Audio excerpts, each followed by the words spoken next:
Hey guys, so today I wanted to share a quick tip with you on how you can get a very pretty all over sun-kissed glow that's really subtle and natural looking versus just using like a bronzer in certain areas of your face. With this routine you can get more of an all over really subtle bronze radiance to the skin. I love the way that it looks so much. I've been doing this all the time and I figured since it is Memorial Day weekend and we are kind of kicking off the summer right now, it's the perfect time to give your skin that really pretty beachy summery look. And I also like the fact that it's using a product that you can use for other things, not just to mix in with your foundation. This is the Tan PIgment by MAC. Now you can really use any kind of loose tan bronze type of powder that has a little bit of a radiance to it, very slight shimmer, but this one is nice. It may look like it's a little dark for some fair skin tones, but we're just mixing a hint of it in with our foundation, so you barely even want to change the color of your foundation at all, but it does give you that pretty bronze radiance. It's also nice because you can use it for other things, not just like a liquid highlighter where you would pretty much just mix it in with your foundation or tap it on your skin. This you can use on your eyes, your cheeks, on your face like I am, your lips. You can definitely get a lot of use out of this product. It's a nice addition to your makeup collection, especially for the summertime. And I just love this so much. If you can't tell, get a little excited about makeup sometimes. So if you want to see how I use it and use this in my foundation routine, then just keep watching. Okay, so this process may be a bit easier if you want to use a palette or something to mix these products together, but I usually just do it on the back of my hand. So I'm going to take a little bit of the MAC Tan PIgment and just tap a tiny bit out. Probably what ends up being about half a pea size amount in the back of my hand. And then for my foundation, I do mix two different shades of the L'Oreal True Match foundation, of course, because I just have to make it difficult, but most of you guys are just going to be using one shade of foundation. So I do about a pump and a half of W12 Light Ivory and then about a half a pump of W3 Nude Beige. When you mix everything together, I just use my finger, you'll see that it doesn't change the actual color of the foundation too much. It just, when you look at it up close, it has a slight bronze radiance to it. So I'm just going to dot this on. I think a mirror would be helpful.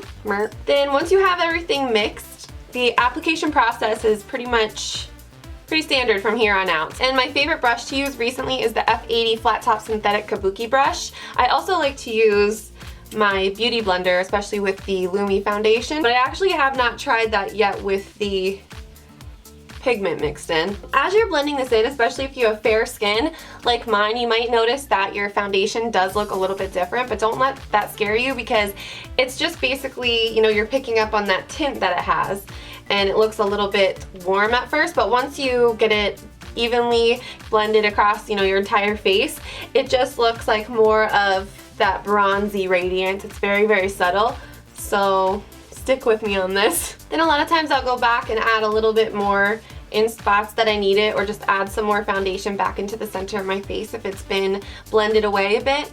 And if you have tan, anywhere from medium to tan, olive skin tones, and deeper skin tones as well, you will find that this pigment just blends right into your foundation. You're not going to have any issues with color matching. So I can make it work for my skin. If you have fairest of the fair porcelain skin, you may want to balance it out a little bit by using a foundation that is maybe a bit light for you, or just maybe a loose powder or pigment that is a touch lighter. And also if you just add less pigment to your little mixture, that will help to even it out for fair skin tones too. Just use a tiny bit. Okay, so before I do my brows and my eye makeup off camera, I'm going to apply some of my L'Oreal True Match. This is the Crayon Concealer in W123 Fair Light. Don't know why L'Oreal always has to have like 3 numbers and 2 different color names for each product, but I do like this a lot because you can just apply it straight to your face. You don't have to use a brush. Then I just tap it out with my finger, and I love the consistency of this concealer. It works really well. Okay, so once I have that blended in, I'm going to be back and show you how I finished the look. Alright, so I have my brows and my eyes done, so I'm applying this Maybelline Age Rewind concealer in the Brightening shade underneath my eyes just to brighten them up a little bit so I don't look so tired. For my actual concealer, I'm going to switch it up a little bit today and use the Revlon Colorstay concealer in O2 Light. So that just goes right on top. And I have switched up my powder routine a little bit, so I used to set my face first and then my under eye concealer, but Now I do set my under eye concealer first, like the rest of the world. So I mostly use this concealer to, of course, conceal my dark circles and also clean up the outer edge of my eye makeup. So like I said, I'm going to use this Nye Cameo Powder to set my under eye concealer just a little bit on a fluffy brush like this, and I think that tapping it in works a little bit better than brushing back and forth.